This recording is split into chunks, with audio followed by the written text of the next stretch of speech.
friends, welcome in Pushpa's tutorial.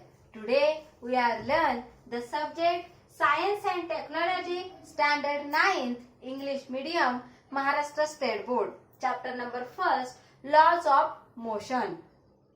The point we are learn today is effect of speed and direction on velocity.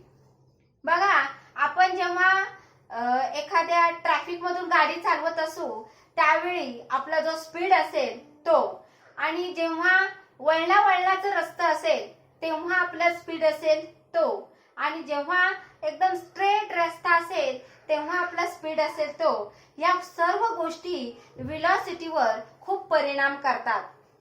आलं लक्षात?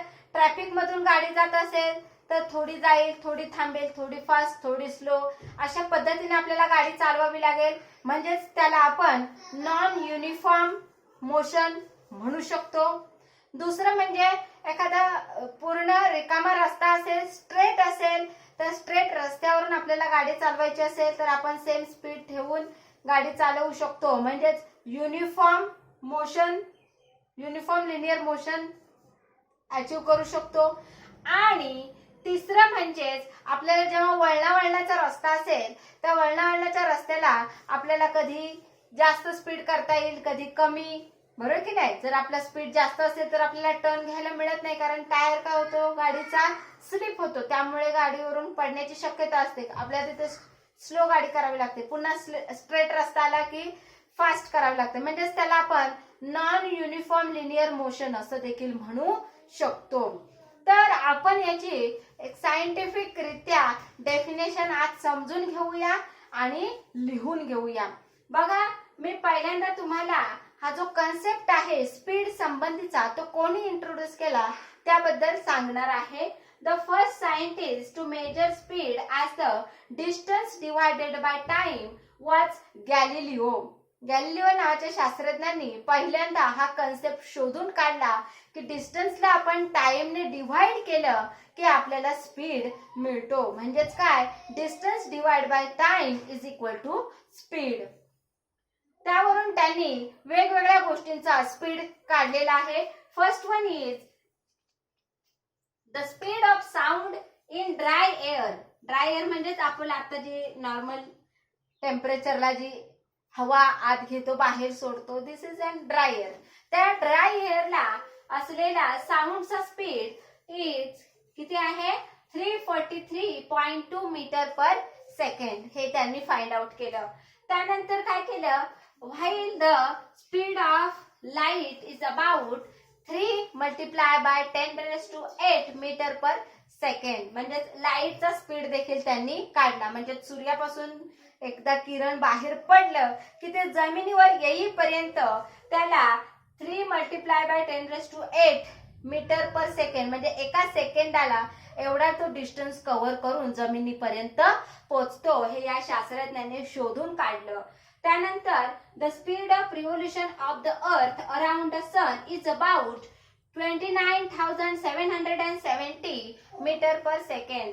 म्हणजेच काय, तर सूर्याभोवती पृथ्वीचा फिरण्याचा जो वेग आहे तो 29,770 मीटर पर सेकंड म्हणजे एका सेकंडला एवढा मीटर पृथ्वी कव्हर करते. हे देखील त्याने शोधून काढलं आहे. म्हणजेच काय, तर डिस्टन्स आपण टाइम ह्या फॉर्म्युल्याच्या आधारे त्यांनी हा स्पीड काढलेला आहे. आता बघा, आपण युनिफॉर्म लिनियर स्पीड बद्दल जाणून घेऊया. आता युनिफॉर्म लिनियर स्पीड म्हणजेच काय, if an object covers equal distance. समजा एखादा ऑब्जेक्ट आहे आणि समान अंतर कापत आहे. दोन ऑब्जेक्ट आपण पकडले, दोन गाड्या आपण पकडल्या, तर दोन्ही गाड्या तुमच्या टेक्स्टबुक मध्ये एक चार्ट दिलेला आहे. त्या चार्ट मध्ये 3 वेगवेगळ्या लोकांनी कव्हर केलेलं डिस्टन्स दिलेला आहे, टाइम दिलेला आहे.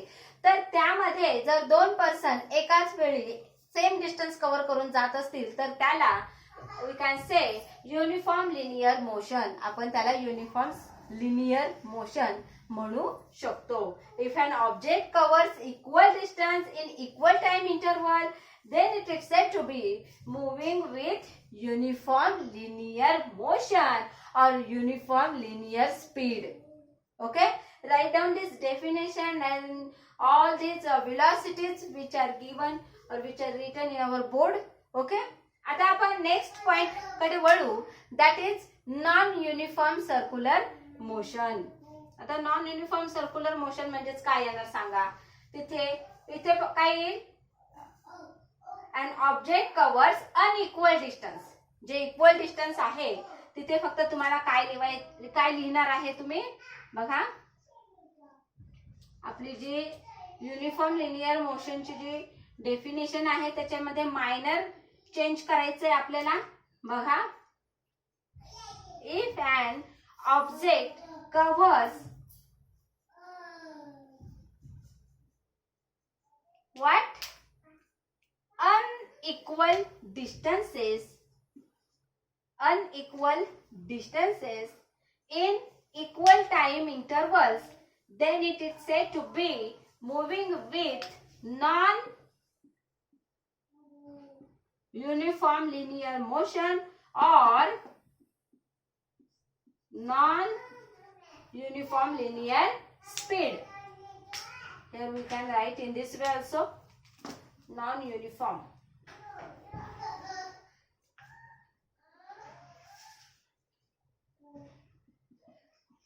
बघा, आपली एक डेफिनेशन पाठ झाली की दुसरी आपण सहजरित्या लिहू शकतो, आठवू शकतो, पाठ करू शकतो, बरोबर की नाही. नॉन युनिफॉर्म लिनियर मोशन म्हणजेच काय तर if an object covers unequal distances in equal time interval, it is said to be moving with non-uniform linear motion or non-uniform linear speed.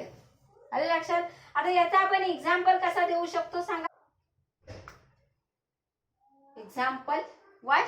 The motion of vehicle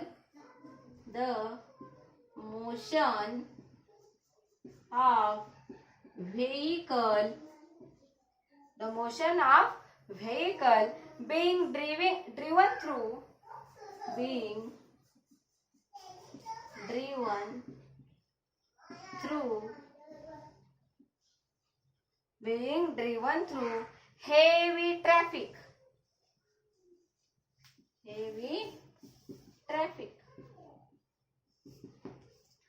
traffic मधून जर आपली vehicle जात असेल तर जो आपला स्पीड आहे तो कॉन्स्टंट ठेवून चालेल का. नाही, ऍक्सिडेंट होऊ शकतो. त्यामुळे आपल्याला वारंवार सिग्नल येतील किंवा ट्रॅफिक असेल तर वारंवार आपल्याला ब्रेक दाबायला लागतो, गाडी थांबवावी लागते, पुन्हा गाडी चालवावी लागते, पुन्हा गाडीचा स्पीड कमी करावा लागतो. तर कधी गाडी नसेल, आजूबाजूला सिग्नल नसेल तर वाढवावा लागतो. म्हणजे हा जो स्पीड आहे कमी जास्त, थांबणे, चालणे, हे काय येतं नॉन युनिफॉर्म लिनियर मोशन मध्ये येतं. मला वाटते तुम्हाला आजचा हा पॉइंट युनिफॉर्म, नॉन युनिफॉर्म आणि effect of speed and direction of velocity चांगला क्लिअर झाला असेल. पुढील लेक्चरसाठी आपण नेक्स्ट व्हिडिओकडे वळू. तोपर्यंत तुम्हाला आपला चॅनल पहिल्यांदा सबस्क्राईब करावा लागेल, बेल आयकॉनवर क्लिक करावं लागेल, म्हणजे जसा आपला व्हिडिओ अपलोड होईल तसं लगेच तो तुमच्यापर्यंत पोहोचेल. थँक्यू.